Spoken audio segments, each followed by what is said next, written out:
Hi, I'm Benny for Recycling Me. I hope you are doing good. I'm glad to meet you with another market update through this Recycling Me scrap report.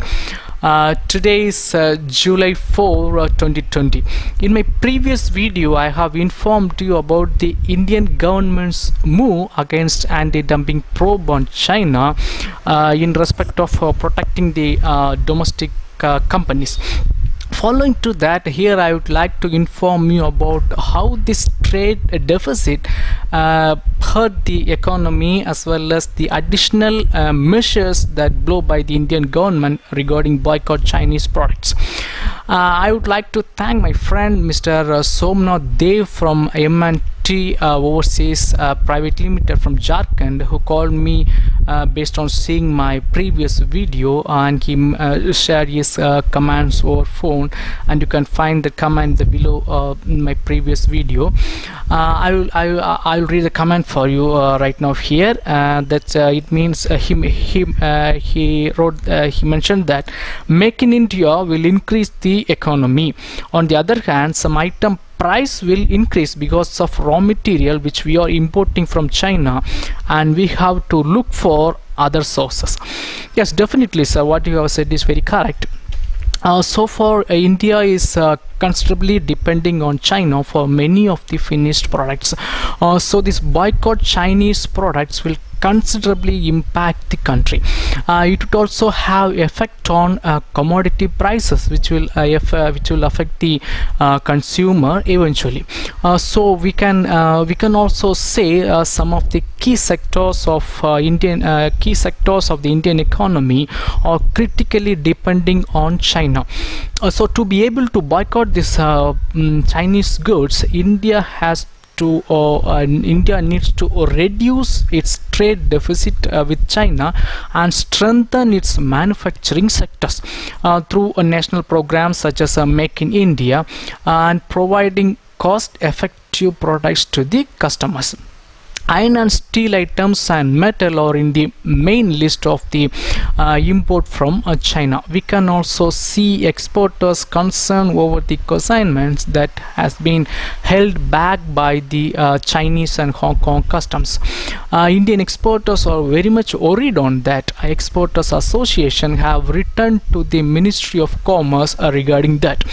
Indian trade deficit with China fell to USD 48.66 billion in 2019-2020 on account of decline in import of goods from neighboring countries, according to the government data.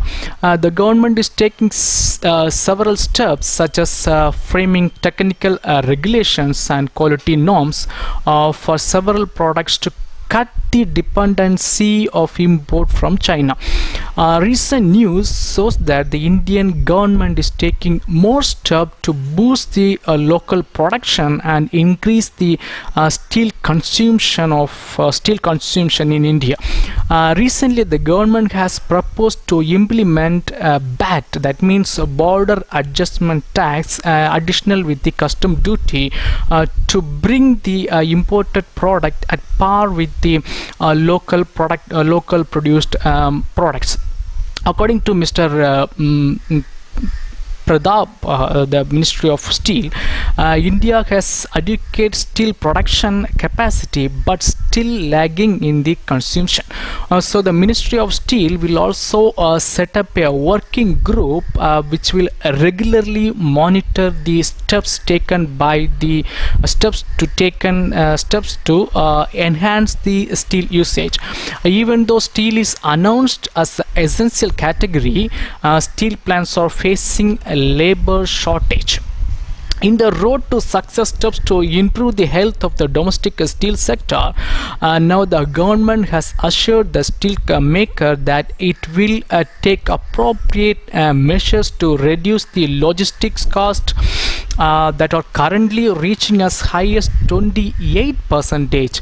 The minister said that currently for every 250 kilometer transportation cost for iron ore, that means a key steel making raw material, cost around rupees 800 to 1000 per ton through rail, and rupees 2000 to rupees 2500 would be a cost via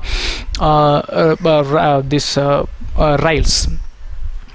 Through road, through 2000 to 2500 it would be cost via road, and rupees 450 to 500 would be cost via water.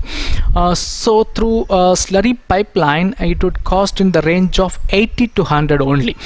So he said once the project is completed, this would help to reduce both transportation cost and time of the materials. According to Ministry of Steel, slurry pipeline projects totaling over 800 crores to be implemented over the financial year of 2020 to 2025. I will meet you with another update regarding this in my next video. Thank you.